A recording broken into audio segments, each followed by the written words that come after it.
নমস্কার বন্ধুরা, শিলার রান্নাঘরে আপনাদেরকে স্বাগত। আজকে আমি সারা বছর অপেক্ষা করে থাকি এই সবজিগুলো কবে আসবে।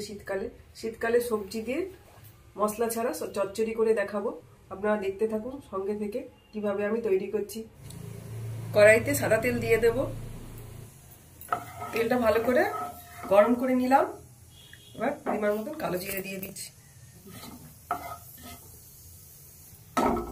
কেটে রাখা ফুলকপি দিয়ে দেব।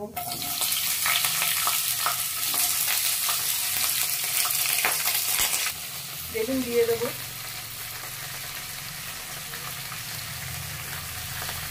শিমগুলো দিয়ে দেব।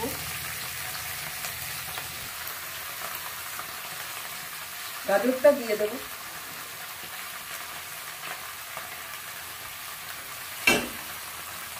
আলুটা একটু বড় বড় কেটে নিয়েছি, একটু দিয়ে দেবো আলুটা।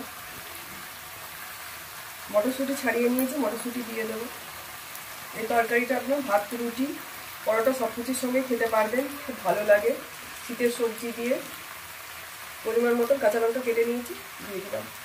পরিমাণ মতো লবণ দিয়ে দিলাম, হলুদ দিয়ে দিলাম। ভালো করে নেড়ে দিয়ে ভালো মিডিয়াম আছে ঢাকা দিয়ে নরম করে নেব। ঢাকনাটা খুলে একবার সবজিগুলোকে ভালো করে নাড়িয়ে দেবো। দেখো অনেকটা মজে গেছে। নতুন বন্ধুরা ইউটিউব থেকে যারা আমার রান্না দেখছে, ইউটিউব চ্যানেলটিকে সাবস্ক্রাইব করে আমার পাশে থাকবেন, যাতে আমি একটু এগিয়ে যেতে পারি। আর পুরোনো বন্ধুদের অসংখ্য ধন্যবাদ যারা আমার সঙ্গে আছেন। ফেসবুক থেকে দেখলে ফেসবুক পেজটিকে ফলো করে আমার পাশে থাকবেন। ভালো করে নাড়িয়ে দিয়েছি, আবার ঢাকা দিয়ে নরম করে নেব। জলও দিতে হবে না, আস্তে আস্তে নিজে নিজে নরম হয়ে যাবে। আমার রেসিপিটা আপনাদের যদি ভালো লাগে লাইক করবেন, কমেন্ট করে জানাবেন, শেয়ার করবেন। ঢাকনাটা খুলে দিই।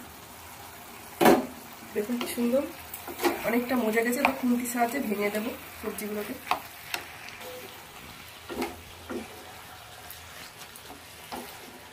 সব সবজিগুলো কিন্তু গলেও গেছে, এবার খুন্তির সাহায্যে একটু ভেঙে দিতে হবে।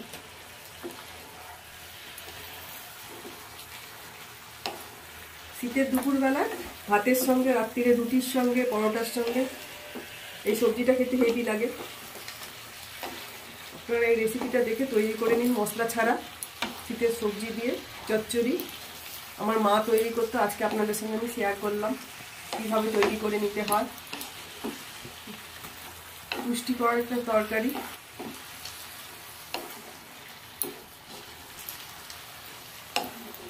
হয়ে গেছে দেখুন। নামানোর আগে ধনেপাতা দিয়ে দেবো।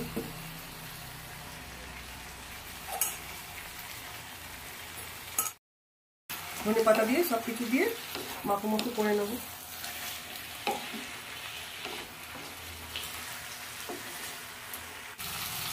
কত সুন্দর মাখো মাখো হয়ে গেছে তরকারিটা, হয়ে গেছে। এবার নামিয়ে নেব।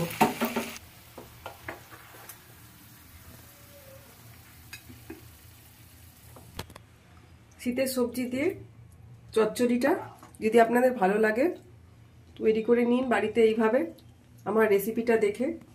এই রেসিপিটা যদি আপনাদের ভালো লাগে লাইক করবেন, কমেন্ট করে জানাবেন কেমন হয়েছে, শেয়ার করবেন। ইউটিউব চ্যানেলটিকে সাবস্ক্রাইব করে আমার পাশে থাকবেন। ভালো থাকবেন, সুস্থ থাকবেন, আমার পাশে থাকবেন। দেখা হচ্ছে আবার অন্য কোনো রেসিপি নিয়ে আপনাদের সঙ্গে। ধন্যবাদ।